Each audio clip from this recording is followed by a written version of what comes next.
Give me your 10 minutes and all your doubts regarding if conditional sentences will be cleared. अगले 10 minute में हम if conditional से बनने वाले जितने भी सेंटेंसेस हैं उन सबको अच्छी तरह से समझेंगे। सबसे पहली बात तो यह है कि इफ़ कंडीशनल क्या है। ऐसे वाक्य जिसमें इफ़, यदि, अगर का ऑप्शन आता है वो इफ़ कंडीशनल सेंटेंसेस होते हैं और ये दो वाक्यों को जोड़ने के काम में आता है। इसे हम कंजंक्शन की कैटेगरी में रखते हैं। अब सवाल यह है कि इफ़ से बनने वाली जो बातें होती हैं उसमें अलग अलग टाइम, अलग अलग पैरामीटर्स में बातें होती हैं और उसके अकॉर्डिंग कुछ सिंपल से रूल्स हैं जो पीछे लिखे हुए हैं। इन एग्जांपल्स को हम बड़ी अच्छी तरह से समझने वाले हैं। सबसे पहले शुरुआत करते हैं एक कन्फ्यूज़न से। कन्फ्यूज़न यह है कि इफ़ कंडीशनल में 4 सेंटेंसेस होते हैं और इन 4 सेंटेंसेस को 2 अलग अलग तरह की नंबरिंग से जाना जाता है। पहली नंबरिंग है कंडीशनल 1, 2, 3, 4, यानी कि first conditional, second conditional, third conditional और फोर्थ कंडीशनल। लेकिन जो ग्रामर का पैरामीटर है वो पहले कंडीशनल को 0 कंडीशनल मानता है। तो आज हम जो टर्म यूज़ करेंगे वो जो ग्रामर की बुक्स में है और जो ज़्यादा प्रचलित है उसको लेते हुए करेंगे। तो कंडीशनल सेंटेंस नंबर 0, 1, 2, 3, इसमें जो थर्ड कंडीशनल है सबसे आखिरी में आने वाला वो सबसे ज़्यादा कॉम्प्लिकेटेड है। तो इन एग्जांपल्स को आज अच्छी तरह से क्लियर करने के लिए नेक्स्ट 10 मिनट्स आप जुड़े रहिए मेरे साथ। शुरुआत करते हैं इफ़ कंडीशनल नंबर 0। ये ऐसे सेंटेंसेस होते हैं जिनमें दोनों ही वाक्य प्रेजेंट टेंस के होते हैं, जनरल इन्फॉर्मेशन दी जाती है। तो इफ़ कंडीशनल का जो पैटर्न है वो है इफ़ के बाद पहला वाक्य भी प्रेजेंट टेंस का और दूसरा वाक्य भी प्रेजेंट टेंस का। आप जानते ही हैं प्रेजेंट टेंस का क्या मतलब होता है। जनरल इन्फॉर्मेशन अगर हमें देना है तो वो प्रेजेंट सेंटेंसेस होते हैं। जैसे यदि मैं ठीक से पढ़ाता हूँ तो आपको कॉन्सेप्ट क्लियर हो जाते हैं। तो पहला वाक्य भी प्रेजेंट है और दूसरा वाक्य भी प्रेजेंट टेंस ही है। एक और एग्जाम्पल लेते हैं, जब सूरज उगता है तो अंधेरा दूर हो जाता है। तो दोनों ही बात एक जनरल इन्फॉर्मेशन, यूनिवर्सल ट्रुथ बताई जा रही है। तो इन वाक्यों को बनाने में कोई विशेष बात नहीं है, नथिंग इज स्पेशल।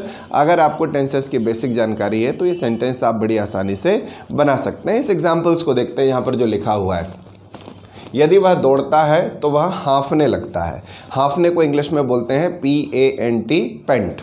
जो हम पहनते हैं वो पैंट्स होता है। तो हाँफने का मतलब है पैंट। यदि वह दौड़ता है तो वह हाँफने लगता है। अब देखिए ये वाक्य बनेगा कैसे। इस वाक्य को बनाने के लिए आप इफ़ के बाद प्रेजेंट टेंस का रूल लगाएंगे और एक और जो सेंटेंस होगा वो भी प्रेजेंट टेंस से ही बनेगा। प्रेजेंट टेंस के वाक्य कैसे होते हैं? सब्जेक्ट के बाद वर्ब के first form, third person singular number होने पर उसमें SES लगाते हैं।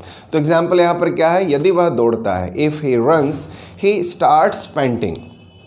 यहाँ पर ING क्यों आ रहा है? क्योंकि हमने 2 वर्ब एक साथ लिखी हैं। जिरेंट का रूल यहाँ पर लागू होता है। स्टार्ट्स पेंटिंग मतलब हाँफने लगता है और थर्ड पर्सन सिंगुलर नंबर है तो रन में भी S लगाया और स्टार्ट में भी S लगाया। तो बहुत सिंपल है। जो दूसरा एग्जाम्पल लिया था उसको देखते हैं। यदि सूरज उगता है तो अंधेरा दूर हो जाता है। If the sun rises the darkness goes away. First conditional पर आते हैं जो नंबर 2 है। उसमें एक वाक्य फ्यूचर का होता है और दूसरा वाक्य भी फ्यूचर टेंस का होता है। उदाहरण के लिए, यदि वह दौड़ेगा तो वह हाँफने लगेगा। यानी कि दोनों ही बातें आने वाले समय में शेड्यूल्ड होती हैं और उनको हम बिल्कुल बेसिक तरीके से गा गी गे लगा कर ही बोल रहे हैं। तो यदि वह दौड़ेगा तो वह हाँफने लगेगा। अब देखिए गागी गे वाले वाक्य में हम हेल्पिंग वर्ब विल या शैल का यूज़ करते हैं, लेकिन इफ़ अगर है, यहाँ से सीखने के बाद शुरुआत हो जाती है। फर्स्ट 0 कंडीशनल में कुछ भी अनयूजुअल नहीं था, कुछ भी याद रखने लायक नहीं था। जो बेसिक रूल्स होते हैं उन्हीं के अकॉर्डिंग हम सेंटेंस बना रहे हैं। लेकिन यहाँ पर हमने विल को नहीं लगाना है। क्यों नहीं लगाना है? क्योंकि विल के बारे में जो ग्रामर है वो ये कहता है कि विल श्योरिटी वाली बात बताने के लिए होता है। हिंदी में ऐसी कोई व्यवस्था नहीं है, लेकिन इंग्लिश में इफ़ लगा रहे हैं तो ये श्योर तो है नहीं ना, ये कंडीशन है। यदि वह दौड़ेगा, अब दौड़ेगा कि नहीं दौड़ेगा ये इसमें स्पष्ट नहीं है, इसलिए इंग्लिश में क्या है, यहाँ पर हम विल का यूज़ नहीं करते। विल यूज़ होगा सेकंड एग्जाम्पल्स में। तो दोनों वाक्य फ्यूचर टेंस के हैं, लेकिन आपको इंग्लिश बनाते समय फर्स्ट सेंटेंस को प्रेजेंट टेंस के नियम से ही बनाना होगा। तो यदि वह दौड़ेगा तो वह हाँफने लगेगा। एग्जाम्पल्स क्या है? इफ़ ही रन्स, यहाँ पर इफ़ ही विल रन नहीं होगा। If he runs he will start painting, वह हाँफने लगेगा। यदि तुम यह वीडियो पूरा देखोगे तो आपके डाउट्स क्लियर हो जाएंगे। If you watch this video completely till the end, all your doubts will be cleared. तो इफ़ वाले हिस्से में विल नहीं लगाना है, that is the most important thing you have to keep in your mind. आते हैं सेकंड कंडीशनल पर। इसमें एक वाक्य पास्ट टेंस का होता है, दूसरा फ्यूचर का होता है। देखिए, ग्रामर के अपने कुछ पैरामीटर्स होते हैं, तो यहाँ पर ग्रामर जरूर पास्ट की है, लेकिन जो सेंस है वो फ्यूचर में ही बेस्ड होता है। जैसे यदि वह दौड़ा तो वह हाँफने लगेगा। यदि वह दौड़ा, ये एक इमेजिनेशन होता है, ये कल्पना होता है आने वाले समय के लिए, लेकिन ग्रामर इसका पास्ट में ही होता है। जैसे हम डे टू डे लाइफ में भी बात करते हैं ना, अगर तू मेरे घर आया ना तो मैं तुझे चाय पिलाऊंगा, तो आया तो पिलाऊंगा, तो आया शब्द पास्ट बता रहे हैं, लेकिन सेंस इसका फ्यूचर का ही है। तो ग्रामर में हम रूल पास्ट का ही लगाएंगे, यानी कि वर्ब के बाद सेकंड फॉर्म लगाएंगे, पास्ट फॉर्म लगाएंगे। अगला जो हिस्सा है, सीखने वाली बात देखिए यहाँ पर। अब गागी के लिए विल शब्द का यूज़ होता है, लेकिन ग्रामर आ गई यहाँ पर। ग्रामर में पास्ट टेंस है, अभी पास्ट वाले वाक्य में विल आता नहीं है, तो विल का जो रिप्लेसमेंट है पास्ट के लिए वो वुड होता है। तो इस सेकंड कंडीशनल में जो सीखने वाली बात ये है कि हम विल की जगह वुड का यूज़ करेंगे। एग्जाम्पल सेंटेंस की तरफ आते हैं। हिंदी में यहाँ लिखा हुआ, यदि वह दौड़ा तो वह हाँफने लगेगा। इंग्लिश है यहाँ पर, इफ़ ही रेन, रन का पास्ट फॉर्म होता है rain. If he rain he would start painting. Will start नहीं होगा बल्कि होगा would start. If he rain he would start painting. एक और एग्जाम्पल लेते हैं। यदि तुमने मुझे चाय पिलाई तो मैं तुम्हें नाश्ता कराऊंगा। If you paid for tea to me I would paid for breakfast to you. So use this examples to clear your doubts.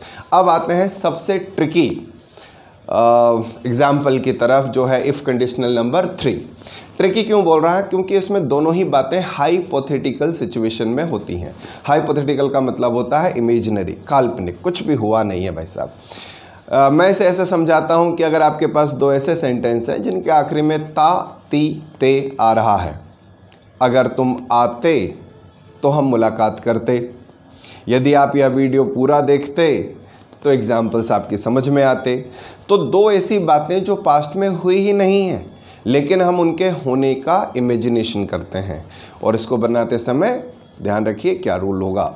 If conditional number जो 3 है, उसमें इफ़ के बाद दोनों ही बातें पास्ट के इमेजिनेशन में होती है। जैसे यदि वह दौड़ता तो वह हाँफने लगता। इसका मतलब है वह न दौड़ा न उसने हाँफना शुरू किया। पैटर्न देखिए, इसका फर्स्ट जो एग्जाम्पल है वो हैड शब्द से बनेगा। हैड जिसके लिए आमतौर पर हम पास्ट परफेक्ट यूज़ करते हैं, और दूसरे वाले हिस्से में मॉडल वर्ब वुड हैव का यूज़ करेंगे। तो एग्जाम्पल अपना क्या बन जाएगा? इफ़ ही हैड रन, यदि वह दौड़ता, he would have started painting, वह हाँफने लगता। तो दोस्तों, इफ़ कंडीशनल इंग्लिश कम्युनिकेशन में, इंग्लिश के ग्रामर में इतना यूज़फुल है कि ये क्लास 6-7 में तो आता ही है, ये कॉलेज लेवल में भी यूज़ होता है, ये हाई लेवल के सेंटेंसेस बनाने में इस्तेमाल होता है। तो अगर हम इनकी प्रैक्टिस कर लेंगे तो इस पूरे कॉन्सेप्ट को आसानी से समझ सकते हैं। So if you have watched this video till here, thank you very much. Don't forget to subscribe the channel and share this video with your friends. Happy learning. Good luck.